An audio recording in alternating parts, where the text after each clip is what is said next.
پیارے بچوں، ایک دفعہ کا ذکر ہے، ایک چڑیا تھی۔ وہ کافی دیر سے پرواز کر رہی تھی۔ وہ کسی تلاش میں تھی۔ پیارے بچوں، مسلسل پرواز کرنے سے اس کے پر بری طرح تھک چکے تھے۔ پیارے بچوں، اسے بھوک بھی ستانے لگی تھی۔ پیارے بچوں، اب وہ کوئی محفوظ ٹھکانہ تلاش کر رہی تھی۔ کافی دیر کے بعد اسے ایک گھر نظر آیا جہاں صحن میں ایک چھوٹی بچی ادھر ادھر کھدکتے چھوٹے چھوٹے چوزوں کو دانا ڈالنے میں مصروف تھی۔ پیارے بچوں، ننھی چڑیا اس صحن میں اتر گئی اور زمین پر بکھرے دانے چگنے لگی۔ پیارے بچوں، مرغی نے جب اپنے بچوں کے درمیان کسی اجنبی چڑیا کو دیکھا تو وہ ننھی چڑیا کے قریب آ گئی۔ چڑیا اس کی آنکھوں میں چھپے غصے کو بھانپ گئی۔ اس لمحے وہاں ایک بلی بھی نمودار ہوئی۔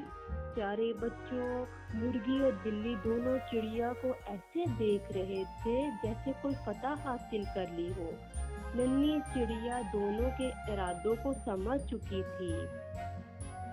پیارے بچوں، چڑیا ابھی ان دونوں کو دیکھ رہی تھی کہ اچانک وہاں ایک اور شکاری آ دمکا۔ پیارے بچوں، وہ ایک کتا تھا۔ چڑیا کو دیکھ کر اس انداز میں بھونکنے لگا جیسے مرغی اور بلی کو بتا رہا ہو کہ یہ نیا مہمان صرف میرا ہے۔ چڑیا کو بہت زور کی بھوک لگ رہی تھی، لیکن اس نئے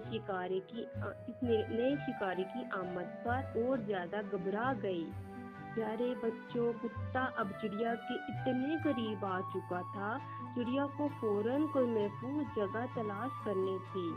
وہ ہونہار آنکھوں والا کتا چڑیا پر جپٹنے ہی والا تھا کہ چڑیا پھرتی سے اڑ کر صحن میں موجود کھڑکی پر آ بیٹھی۔ پیارے بچوں، چڑیا دبک کر کھڑکی کے ایک کونے میں بیٹھ گئی۔ اس کا چہرہ خوف کی شدت سے زد ہو گیا۔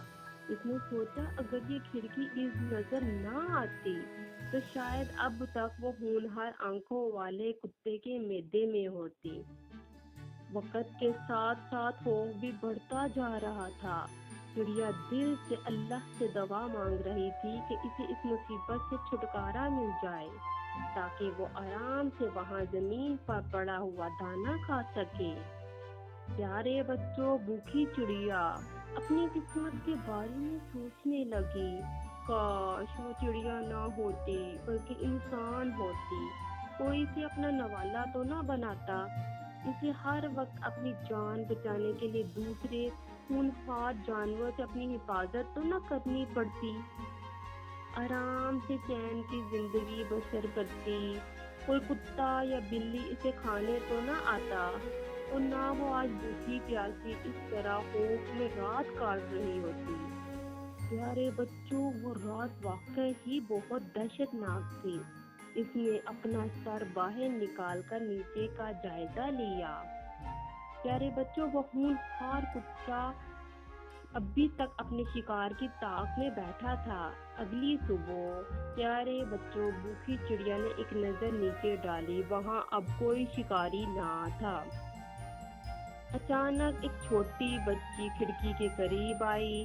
اس نے چڑیا کو دیکھا۔ اسے وہ چڑیا تقریباً ادمری ایک کونے میں پڑی بے جان سی نظر آئی۔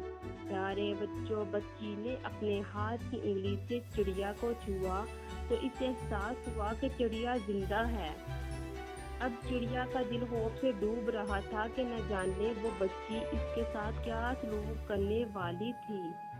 اچانک اس بچی کی آواز آئی، اوہو، لگتا ہے اس ننھی چڑیا کے پر نہیں ہیں۔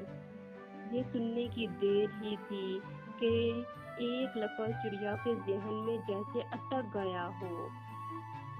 چڑیا نے اب لمبی سانس لی، جلدی سے اپنے پر پھڑپھڑائے اور تھوڑی ہی دیر میں نیلے آسمان میں گم ہو گئی۔ پیارے بچوں، وہ نادان چڑیا اب تک بھولی ہوئی تھی کہ اللہ نے اس کے پر کی نعمت سے نوازا ہے جو انسان کے پاس نہیں ہے۔ ہر جاندار کو اللہ نے مکمل پیدا کیا ہے بس تھوڑے تھوڑے غور و فکر سے اپنے اندر موجود صلاحیتوں کو خود تلاش کرنا اس جاندار کا کام ہے۔